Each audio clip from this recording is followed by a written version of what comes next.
Ipapasa yung bulaklak.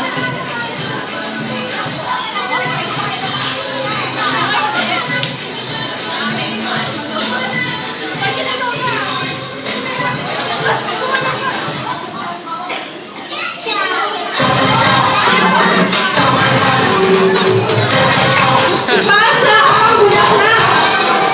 Ipasa.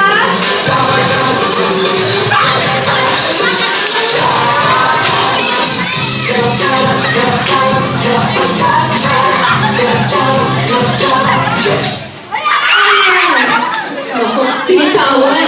Ulit. Kanino dapat? Be honest. Kanino? Wait! There's something more! Actually, may nakalagay dyan. Okay, sabi dito. It's okay. Gusto mo ba talagang mapasayo ang bouquet at maging next bride-to-be? If yes, may challenge kang haharapin. Yes? If no, ipasa mo ang bulaklak sa iyong kaliwa.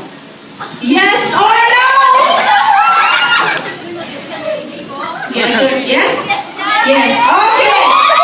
Thank you so much for iiwan siya. Thank you, ladies. And now, Ano ba yan? ang challenge mo ay isasayaw mo ng solo ang cha-cha-cha.